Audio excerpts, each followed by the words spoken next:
حضرت ابن الجوزی رحمۃ اللہ علیہ فرماتے ہیں کہ ایک درویش تھے، حضرت ابو ہاشم ان کا نام تھا۔ کہتے ہیں بڑی مجبوری تھی، مجھے کہیں جانا تھا تو کشتی نہیں مل رہی تھی۔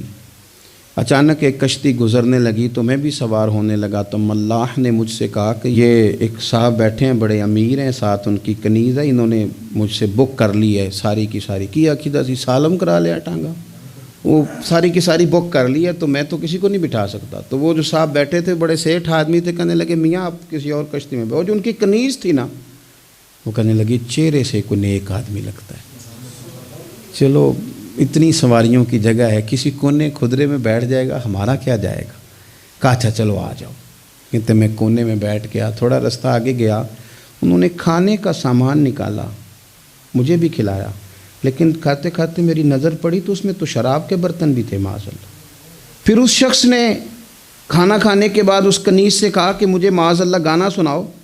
وہ گانے گانے لگی، یہ میری طرف متوجہ ہونے لگا، مجھے کہنے لگا سنو، میں نے کہا میں یہ نہیں سنتا۔ پھر میری طرف شراب بڑھائی، میں نے کہا میں نہیں پیتا۔ تو کہنے لگا تو کیا سنتا ہے، تو کیا سنتا ہے؟ تو کہنے لگے میں سناؤں کیا سنتا ہوں؟ کہا سنائیے۔ فرماتے میں نے قرآن پاک پڑھنا شروع کر دیا۔ کچھ لوگ، میں آپ کو یقین سے کہتا ہوں، کچھ لوگ ایسے ہیں جن کی زندگی دور گزر گئی ہے مسجد سے، انہیں کو بندہ چاہیے جو تھوڑا سا جا کے پیغام حق سنائے۔ یعنی ان کو پتہ ہی نہیں ہے کہ دین میٹھا کتنا ہے، حسین کتنا ہے، قرآن میں چاشنی کتنی، سرکار کی تعریف کا، نعت خوانی کا رنگ کتنا شاندار ہے۔ میرا یہ ماننا ہے کہ جسے رب رسول کے رنگوں کی خوشبو کا پتہ چل گیا نا، پھر دنیا کا کوئی اور رنگ اسے اپنی طرف مائل کر ہی نہیں سکتا، سوال ہی پیدا نہیں ہوتا۔ کچھ لوگوں نے سونگا نہیں ہے، آئے نہیں ہیں، قریب نہیں آئے۔ تو شیخ ابو ہاشم کہتے ہیں مجھے کہنے لگا سناؤ نا، امیر آدمی تھا، کبھی اس طرف گیا ہی نہیں تھا، ڈھیروں لوگ ہیں جو نہیں مسجد جاتے۔ الہاکم التکاثر حتی زرتم المقابر، اللہ فرماتے ہیں کہ تمہیں دولت کی ہرس نے اتنا عجیب الجھا دیا کہ قبروں تک پہنچ گئے تم۔ بہت سارے لوگ ہیں قبر میں چلے جاتے ہیں، مسجد میں نہیں آتے۔ تو کہتے ہیں میں نے اسے چند آیتیں سنائیں، اس کی تو کیفیت ہی بدل گئی۔ کہنے لگا مولانا زندگی بڑی گناہوں میں گزری ہے، اب توبہ کر لوں تو مالک معاف کر دے گا؟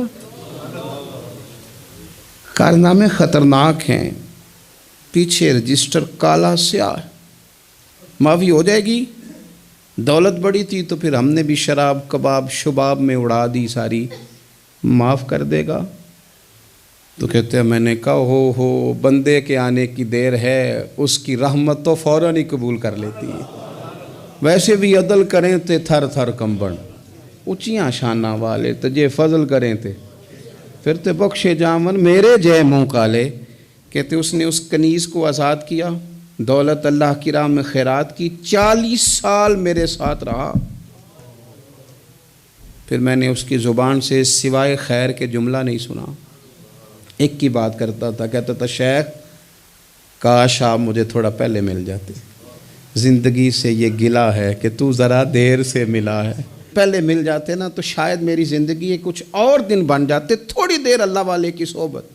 آپ فرماتے ہیں پھر وہ 40 سال کے بعد میرے سامنے انتقال ہوا، میں نے ہی دفن کیا، میں نے ہی قبر میں اتارا، جنازے کا اہتمام بھی میں نے ہی کیا۔ میرا یار تھا، دل لگ گیا تھا، پیار ہو گیا تھا، میں پریشان رہتا۔ ایک دن خواب میں مل کے مجھے کہنے لگا فکر نہ کر، میں نے اپنے رب کو بڑا ہی مہربان پایا ہے، میں نے اسے بڑا کریم پایا ہے، معاف کرنے والا پایا ہے، درگزر کرنے والا پایا ہے، اس نے فضل فرما دیا، میرے گناہوں پر اس کے عفو و درگزر کا قلم چل گیا ہے، اور میرے حق میں جو فیصلہ آیا ہے وہ رحمت والا ہی آیا ہے، فضل والا ہی فیصلہ آیا ہے۔